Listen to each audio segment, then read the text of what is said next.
Ho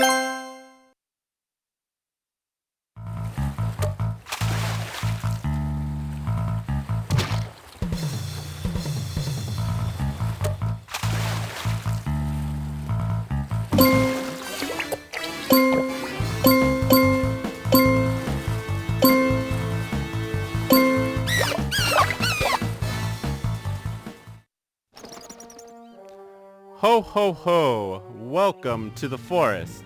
Now it's time for some amazing stories. Listen to one of my tales full of wonders and amaze. Hard by a huge forest stood a little house. A woodcutter dwelt there, as poor as a church mouse. He shared the place with his vicious wife and two nice children, Hansel and Gretel. The family was poverty-stricken. They were even short of their daily bread. The woodcutter was very troubled, but he didn't know what to do. "Dear husband, I have a great idea. Let's take the children to the woods and leave them there to their fate. They won't be able to find their way back home, and they'll have to take care of themselves. Otherwise, we will all starve to death." The woodcutter did not want to agree to this. However, the cruel stepmother kept on nagging her husband until she finally managed to convince him.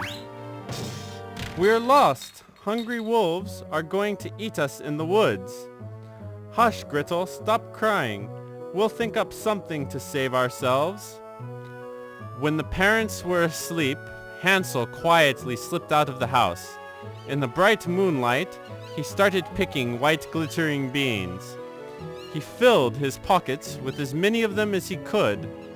"Sleep in peace, and don't worry, my sister.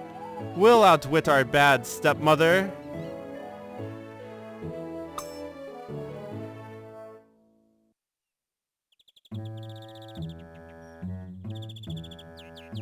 Next morning, when the warm sun rose in the bright sky, sending away the dark night, and the rooster crowed for the first time, the stepmother woke up the children.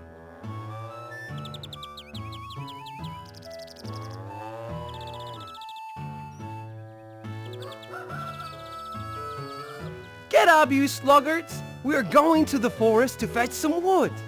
Before they set off, the stepmother gave each child a piece of bread. "Don't eat it up now, you greedy children, because you won't get anything else today." Gretel hid her brother's slice under her apron. After a while, 4 of them set off into the forest. They walked for a long time.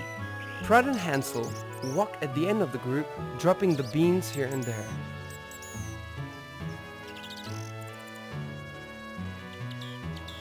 When they reached the depth of the forest, the parents lighted a fire and the stepmother said, "Lie down here and have some rest. Children and I will go into the forest to cut some wood. When we are finished, we'll come back for you." Hans and Gretel obediently sat down by the fire. They could hear the strokes of the wood axe coming from nearby, so they believed this was their father still working. How wrong the poor children were. It was the sound of a branch hitting against the tree trunk. Exhausted and distressed, the children ate their pieces of bread and fell fast asleep.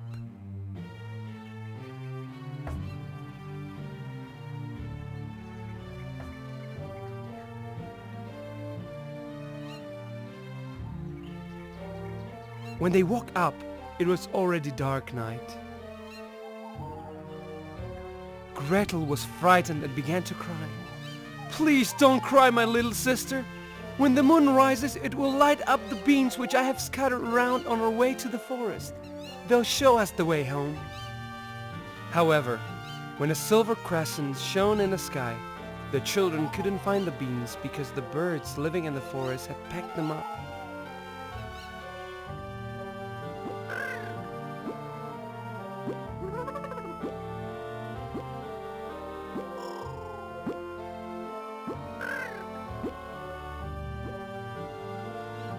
Then the children started roaming around the dark and hostile forest.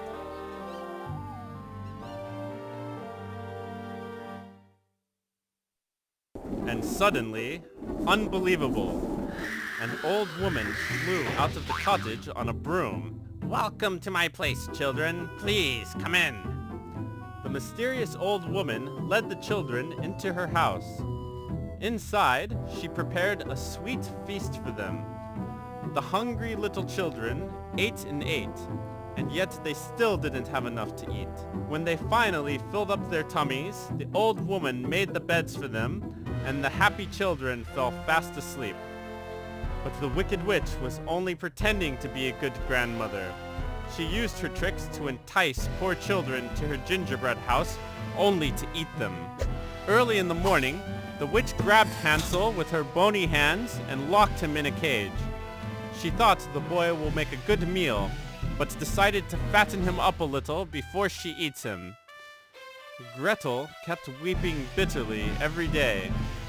She had to obey the witch and do everything she was told. "Show me your finger, my dear child. Are you plump enough?" Clever Hansel would stretch out a stick for her to feel. But since the witch was not very smart, she did not suspect any ploy and was very astonished. Finally, the witch decided not to wait any longer. She heated the oven. When flames of fire darted from the oven, the witch said to the girl, "Gretel, why don't you check and see if the oven is hot enough?"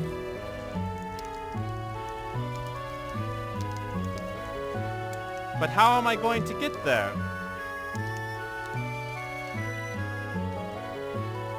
"You silly girl, I'll show you how to do it.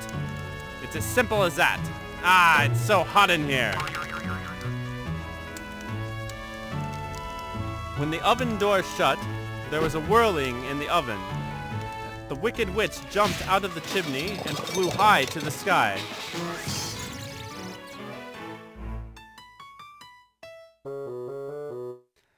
Happily, Gretel set her brother free. The children discovered many precious jewels in the witch's house. The following morning, the children easily found their way home. There was endless joy upon their return. The father banished his vicious wife away from the home. And after that, Hansel, Gretel, and the woodcutter lived happily ever after, and their house was never again stricken by poverty.